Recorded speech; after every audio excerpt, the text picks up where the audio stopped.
Um, Shalom, shalom. We are the sons of Yasharala, Colorado Springs. All right. First and foremost, we'd like to give all praises, all honor, all glory unto Yahweh, Bahashem, Yahweh Shai, Bahashem, Rakah, Quadash. All right.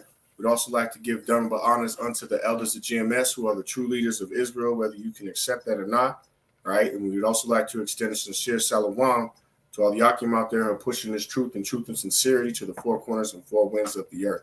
To you Yakim out there who are listening and learning, as well as the Yakwath and the brothers that apply to the speckled bird prophecy, to you, we say shalom. All right. That being said, we're just going to jump right into it. We got a little lesson just flowing in the spirit.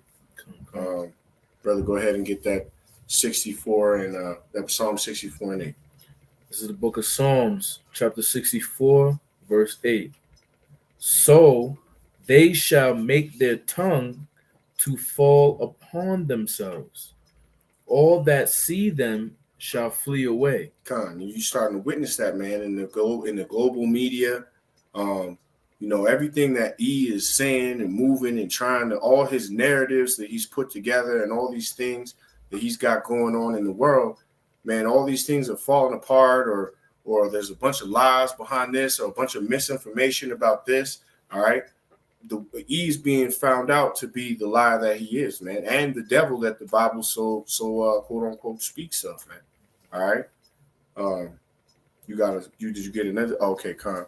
You can get the Timothy if you want to. I'm already in Jeremiah. If you want me to. Con, yeah, grab that Jeremiah for me. What you want out of Jeremiah? 49? 49 and 10. Okay, Con. This Jeremiah 49 and 10.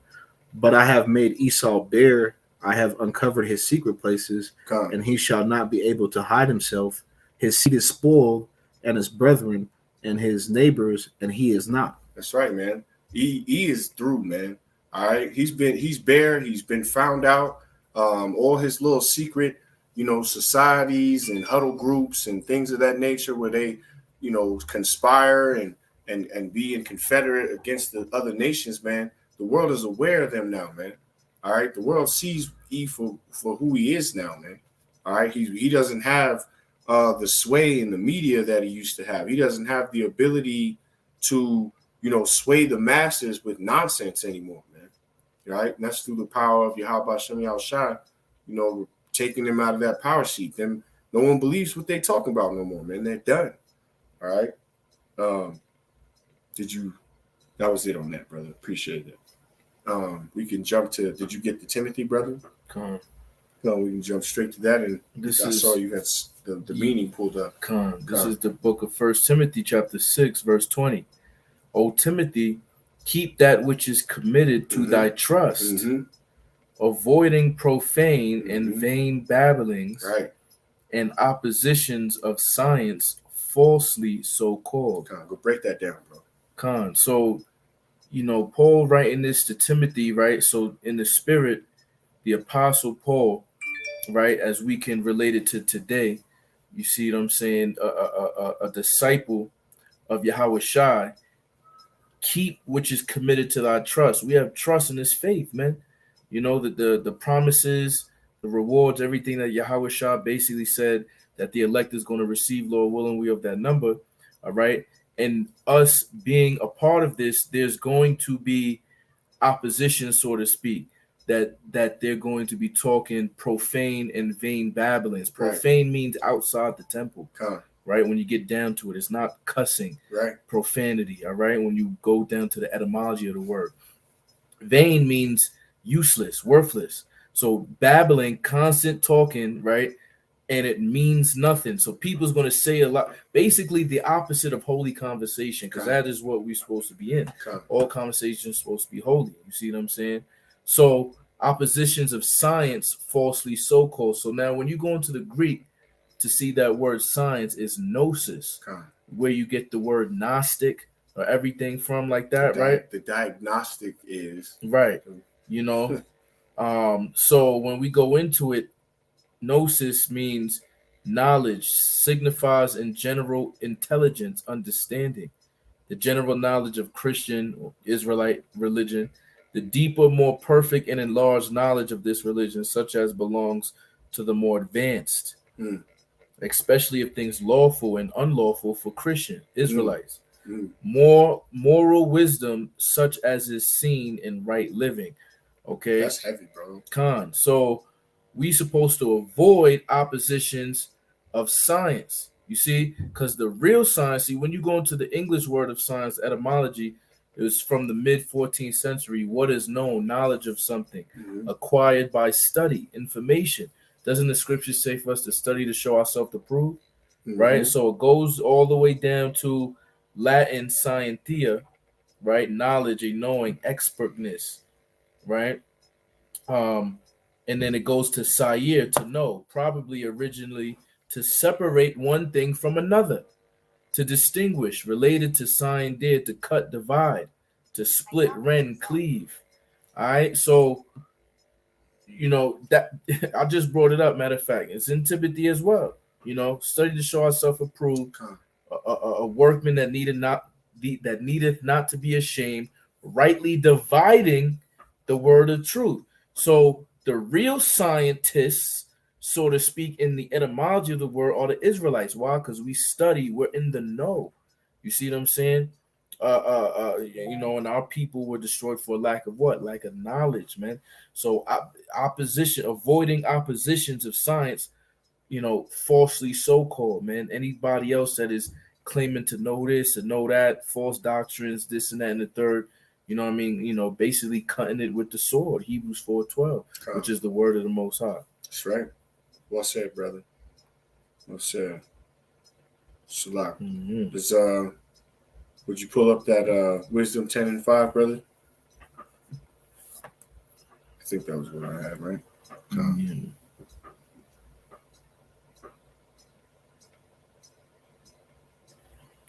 Especially what's going on right now with this falsely, false science, going on. Trust the science.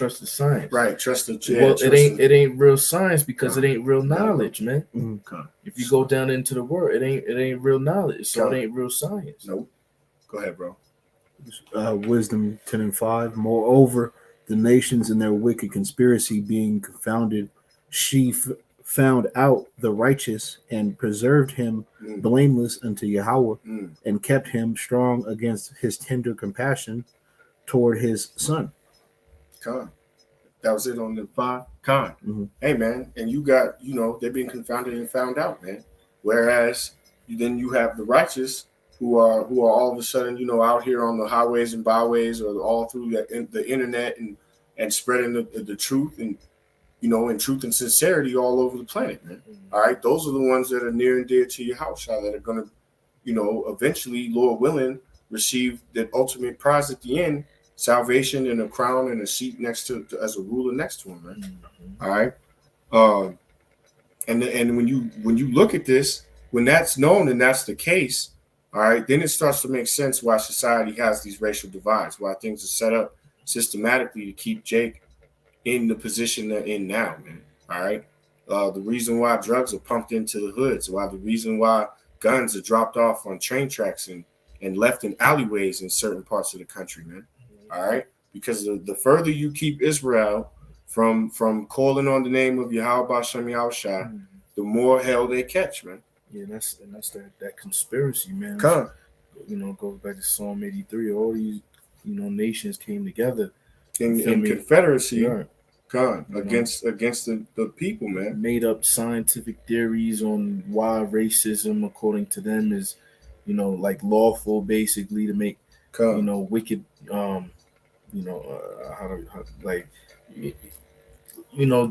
to do certain things and to treat certain people, you feel me, a certain type of way through this science. A lot of things, eugenics and shit like that, So, and then right now you even got Edomites, which goes back to that Psalms, because their own tongue fall upon themselves, bringing out the wickedness of their own nation. That's right, bro. That's right. Shalak, if you don't mind, I'm gonna read Genesis 9 and 6 and we break it down, bro. Who sheddeth man's blood, by man shall his blood be shed, for for the image of Yahweh made he man. All right. Go ahead, brother. Yeah, I mean, you reap what you sow, man. Exactly. That's exactly what I was just about to say. You see what I'm saying? So this is why in Ezekiel, 25, he said, prophesying against Adumia, he's gonna by the vengeance of my people Israel, by the hand of my people Israel, man. Right. Eventually he's gonna use his people. You see what I'm saying? To show the wrath of Yahweh Shem Yahweh Shai, man. That's right, man. To the ones that basically make it out of this, World War III situation, which is brewing up right now through the spirit and power of Yahweh Shem Yahweh Shai. That's right. Would you grab Wisdom 17:10, brother? And then Galatians, would you grab Galatians 6 and 7? And we'll get through it real quick. You got it, bro? Yeah. Go ahead. Wisdom 17 and 10. They died for fear, denying that they saw the air which could of no side be avoided. Come on, bro. And it just goes like there ain't gonna be no tolerance for this, man, in the end. Like, you know what I'm saying? When you see Yahweh Shai this time around, there ain't gonna be no tolerance for the nonsense, man. All right, he's not coming back as a man or a lamb or to meet you as a partner. Like this time, he's coming back to stamp out the wine press, man. All right, to dance in your blood, man. Essentially, that's gonna be the end all of Esau, man. Okay, of Esau, Edom, and his queendom is just gonna be him getting stamped out. Them kids outside the screen. Which is a perfect balance anyway, because when he was on the earth, he was healing, doing all, wonderful things in his majesty. You see what I'm saying? Doing the will of his father. You know what I mean? And then the exact opposite of that is coming to destroy, man. Coming back with a sword, which he said he was. I've come not to send peace upon the earth, with a sword, man.